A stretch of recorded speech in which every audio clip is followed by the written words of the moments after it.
Hi everybody, I hope you are doing well. Today I just wanted to do a video more with just words of wisdom for you guys. I know for us here in Wisconsin, hearing the news yesterday that schools are going to for sure be closed the remainder of the year was just another hard thing to hear for a lot of us. I know I feel like for myself I kind of expected it, but hearing it made it real and really hard for me again. So I just wanted to leave you guys with some words of wisdom and just, going back to that first video I did after my introduction, just the stages of grief and making sure that you guys know, like, grief doesn't come and go. It's just not here one day and gone the next. It comes and goes in different waves, I guess that way, but the process of grief can stick around for a while. So know that it's still okay a month into this to still be feeling sadness and anger and denial and, all of those different feelings that come along with grief. Feel free to go back to that video I posted about that. But know that that's still relevant today and can still be impacting a lot of us today. I know it's still impacting us here in our family. A couple of other things that I wanted to just give you some different coping skills, just different things that you can try. I know I posted about the gratitude journaling the other day, but something that might really be helpful is just reframing your thoughts. So basically what that means is changing a negative thought to a positive thought. So one huge example that I noticed made a difference for me in going into this is, at first I was saying we're stuck at home, and obviously the movement is called Safe at Home, and so I started to change my language along with that. We are safe at home. That's why we're doing this, so we do stay safe. But even just making that simple change helped me change my mindset about it a little bit and kind of accept it a little bit more, like, okay, we're safe at home. That's why we're doing this. We're not stuck at home. We're safe at home. So some different examples are, I hate going to school or hate not going to school. Could be you hate going to school too for some of you. That's okay. But if that's the case, I hate not going to school. I know my daughter is in that boat. We try to switch it to, okay, but you're still learning, and now you get to sleep in a little bit in the morning. So just kind of trying to focus on the positive things that you might not be able to do otherwise, as well as changing some of those negative thoughts, almost coming up with a counter thought that can help you feel better about the situation is really important during this time too. So I know that the other reminder that I wanted to give you guys is that everybody copes different, and that's okay. And you might be seeing that within your friends, you might be seeing that within your families. Some people, when situations that are hard and they can't control come about, they want to hibernate and they sleep more and they slow down and they don't do as much as they did otherwise. Other people go into hyper mode and maybe they clean or they organize or they're constantly doing something to keep busy. Myself personally, I switch between the two. I have some days where I'm super, super like, I'm going to do all of these things so that I'm not thinking about the things that I'm stressed about, and then other days where I just want to sit and veg on Netflix and not do anything.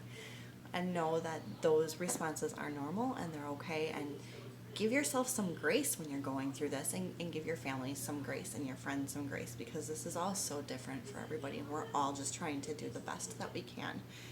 So that was something that I wanted to talk to you guys about too, is just knowing that everybody does cope different and there's not a right or a wrong way. Obviously, you want to make sure you're using safe coping mechanisms. So if you are worried about somebody who might not be doing okay or maybe isn't handling things in the most positive way, please contact an adult that you trust so we can help and we can get help to those students, because there are so many of us here from school that are here and waiting to help.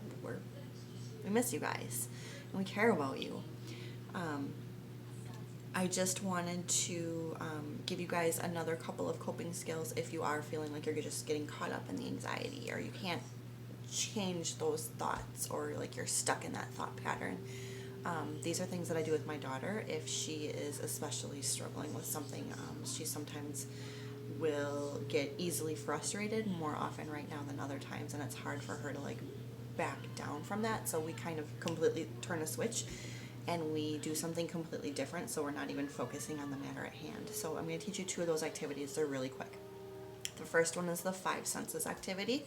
So basically, wherever the room is that are in, you in your mind just name three things that you can see, three things you can touch, three things you can smell, three things you can taste, and I'm missing the last one, but you know your five senses. I didn't write them down.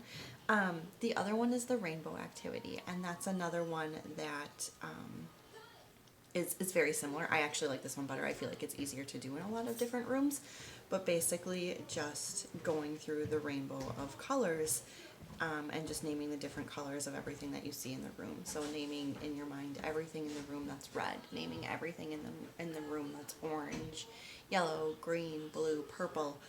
That's actually the one that I do the most with my daughter, and usually at the end of that, the tears have stopped. The emotion isn't as heightened as it was before, and we either switch and then come back to processing what happened, or we're able to process what happened. But it is something that can just bring those heightened emotions down. So again, those are just two things that you can do in the moment, anywhere where you are. It doesn't matter, and nobody needs to know that you're doing that. It's a coping mechanism that can help you.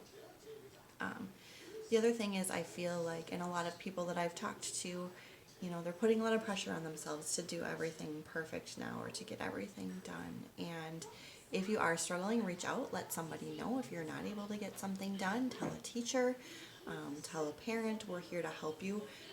But I pulled out my coffee mug this morning, my coffee mug collection. This one, Do Simple Better. And I was just like, oh, yeah, that's really what we need to focus on right now in so many different areas of our life, is just do simple better. Take this time to reflect on what's important to you, connect with those, via technology, that you're close with, and don't be so hard on yourself to do everything right and do everything perfect, because we don't have to, and this is new and different for all of us, and we can do hard things, and we can get through this together. Know that I'm here for you guys. Reach out if you need anything. If you have questions or want more information on the things that I talked to you about today, I'm happy to do a little bit more in-depth information. I'm happy to, for my students at school, I'm happy to do a video chat with you and, work through some of these things, and maybe we can work on specifically what you're struggling with if you are. And even if you just want to chat for someone to talk to, I'm here. So you guys take care. Stay safe at home. I miss all of you so, so much. And take care.